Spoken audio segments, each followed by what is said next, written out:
Hi, Andrew Kramer here, and welcome to my After Effects frame rate conversion tutorial. Okay, the truth is, this tutorial is not going to impress your friends. You're not going to be like, hey, you will not believe this. You have to come over to my house right now. Watch this. And you play it back, and they're looking at it and thinking, okay, what's the big deal? And you're like, dude, I just converted 30 frame per second footage to 24p. Don't you get it? And at that point, they're going to leave just before taking a soda out of your refrigerator. So unfortunately, you're not going to be scoring any points with the ladies. However, if you have any really, nerdy friends that are into, technical specifications, video formats, you might get some acknowledgement there, but, that's not really going to help your self-esteem. In fact, it may even diminish it further. Now then, in this tutorial, I'm going to be demonstrating an effective way to convert your frame rate to another frame rate. For example, if you're working, say, in a 30 frames per second NTSC project and you're given some 24p footage, how am I going to get that footage to be conformed to, your actual project?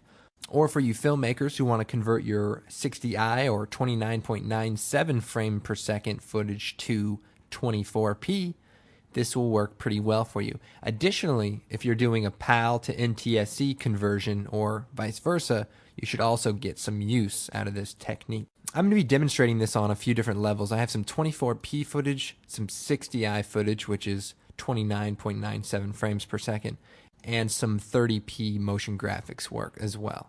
If you'd like to get some more information about frame rates and such, check out your online encyclopedia and just type in frame rate, and there's some different information about different formats. But as long as you have a basic understanding, let's go ahead and get started. Now, the first thing I want to do is convert this 60i footage into 24p progressive. Now, as you can see, this footage is interlaced and right. Now, the first step in this process is to right-click on your footage, choose Interpret Footage, Main. Now, our actual frame rate of this footage is 29.97, and we have this option to conform to frame rate. Now, in this case, I want to convert this footage to 24 frames per second NTSC, so that actually computes to 23.976. And in this case, the footage is interlaced, so I want to separate the fields lower first. Now, if you're working with PAL, I believe it's upper fields first. And I want to preserve edges, and this will actually make for a little bit better deinterlace. So I'm going to check this box and choose OK. Now, this footage that was 29.97 frames per second is now interpreted as 23.976. Then I'm going to take this footage and drag it into the new comp button.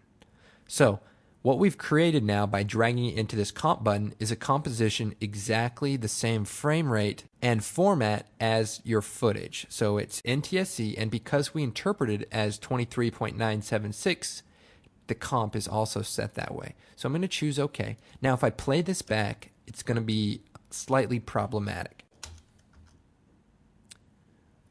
Now, you probably can't tell because of the screen recording, but playing back 30 frames per second at 24 frames per second basically makes your footage in slow motion. So we don't want to do that. We want our footage to run at 24 frames per second, but run in real time. So we're going to have to create some intermediate frames as well as drop some frames, but luckily you don't even have to worry about that. What you're going to do is come over to the Effects and Presets, pull down your Animation Presets, go down to Andrew Kramer, and take the FPS converter. And in here is a preset, and what you're going to do is drag that right onto your footage. And now we're given a couple of options in our effects control, and if that's not up, just hit F3, and we have our actual source frame rate. So what is the real frame rate of this footage? You have to tell the truth, otherwise it's not going to work. So in this case, it's 29.97. And our target frame rate is 23.976 or 24p. Click away. And now let's go ahead and preview this. Okay, let's go ahead and play that back.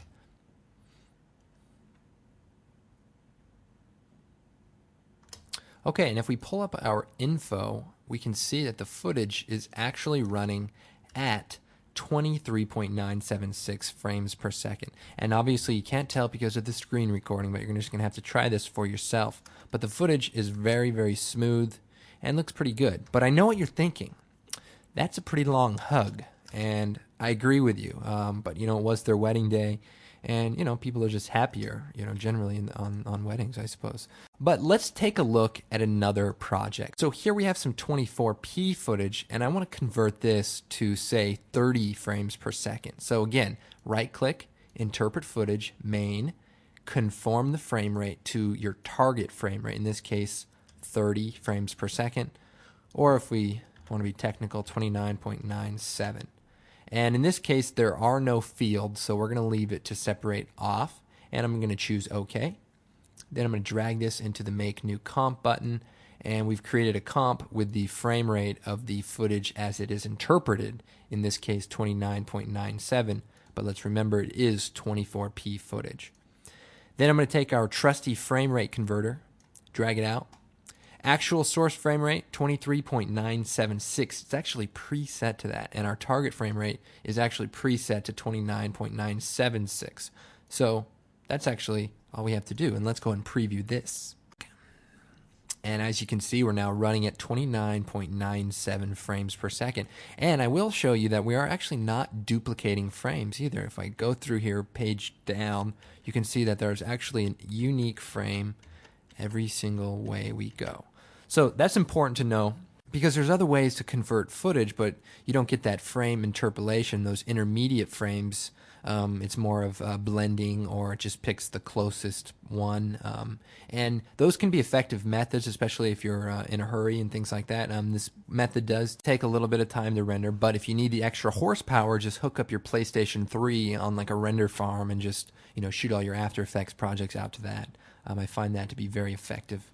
Now, I will point out that this footage is 24p to start. It does not have a pull-down cadence inside of it. So what I mean is it was shot 24p, but the cadence was removed and then rendered into a movie file. So if you have footage that is 24p advanced or has like a pull-down inside of it, you need to remove that first before you actually run this process. Now, let's take it another step. Here I have Series Effects, which is now 30p. Now, this is motion graphics. So I just wanted to point out how this works.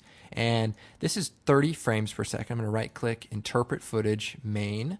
And in this case, I want to convert this to PAL. I'm making a PAL DVD. I'm not really, but just pretend I am. I'm making a PAL DVD, and I need to convert this to 25 frames per second.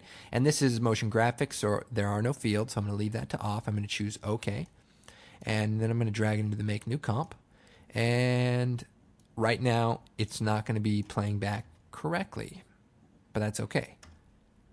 So it's a little bit slow, not quite what I would like. So what we're going to do is take the frame rate converter, drag it into our footage, and in this case, our actual source is 30 frames per second, and our target frame rate is 25.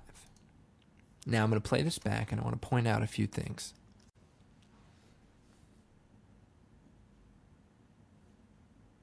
Okay, this looks pretty good, but if we go in here, we're going to actually see a problem.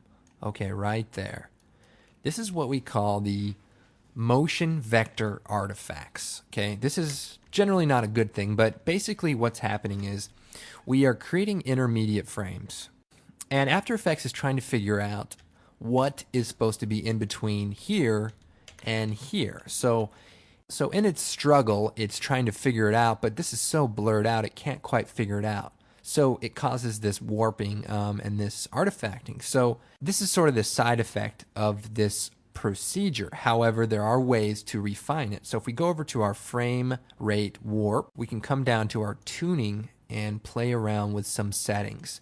Now, I don't want to get too much into this, but if you play with these settings, you should be able to refine it to get a really, really clean conversion. Now, I have this air threshold slider, and in this case, we have a really big problem. So I'm going to up this to about 40 and hit enter.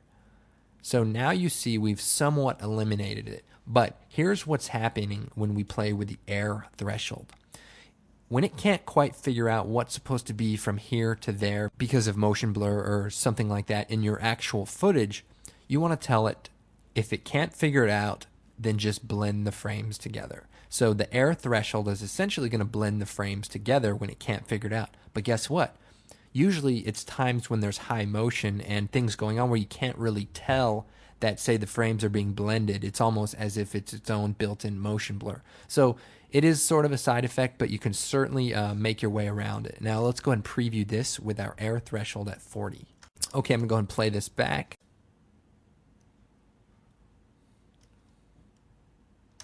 Okay, so as you can see, if I go through here frame by frame, all the intermediate frames for when there's not a lot of motion look great. And then once the motion kicks in, you can see it also looks pretty good. Minus the fact that After Effects doesn't know how to handle motion blur, but that's a story for another day. Now, a real quick insert here. If you are doing like an NTSC to PAL conversion, you also need to change the actual frame size of the composition. So go to your composition settings and just change it to the preset that is what you're looking to change it to. So in this case, PAL, and make sure it is the frame rate that you plan to convert to. So in this case, 25. Now the frame size in NTSC is a little bit less than PAL resolution, so you're going to right click, choose Transform Fit to Comp Width or Transform Fit to Comp Height. And depending on how you're trying to convert it, you can use either of those options. So if you want a letterbox or not. And one last thing, when you do a conversion from a lower frame rate to a higher frame rate, you may notice that the composition cuts off your clip before it ends, and that's just because there aren't enough frames to generate the entire video. So simply go into your footage, interpret main, and just add a loop to it, say like 2. And then in your composition, just extend it whatever is necessary. So 25 seconds instead of just 18. Zoom out, and then just extend your footage.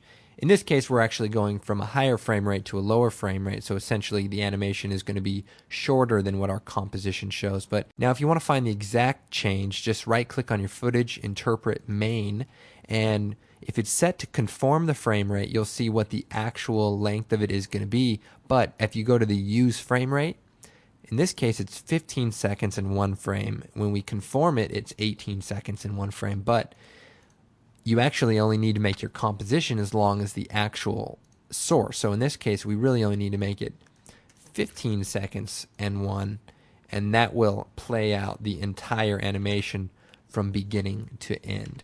And of course, if you're going from lower to higher, make sure you use the loop option to set your composition length. And now if I come down to my 24p timeline, and if you remember, this is where we converted 24p footage. Now, right now, we are using pixel motion as the method in which to create our intermediate frames. However, if we use frame mix or frame blend, you can see here we actually are creating blended motion. Now, the good thing about this is it's all calculated automatically for you. So the footage is running at the proper frame rate in order to function correctly. However, yes, you are going to create this weird, almost like warping when you have fast motion. So not necessarily the best case for every scenario, but it's lightning fast when it renders because there's no real, computing going on.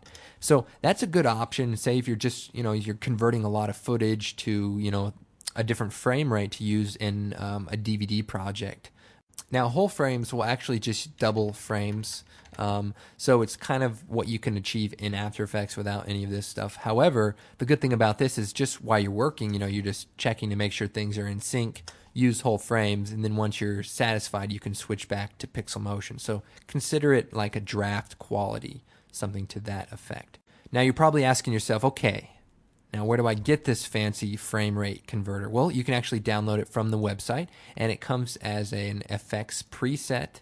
And you just take that folder, drop it into the presets folder in your After Effects directory, and it will populate in your effects and preset list.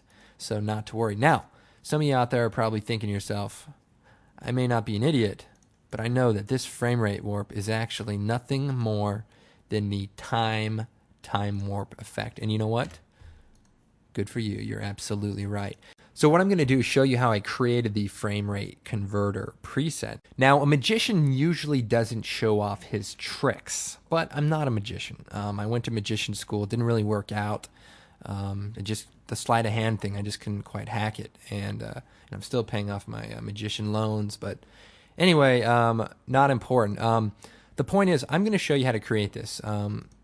So if you don't want to download the preset, you can build it yourself. Now, this will only essentially work in After Effects 7 unless you have Twixtor. If you have Twixtor, you can set it up the same way using the same expressions, just using the Twixtor's plugin as the base. So basically how this works is there's two expression sliders, okay, and they're linked up to the time warp speed adjustment. So if I come over here in the comp, hit U, I can see what I've done here.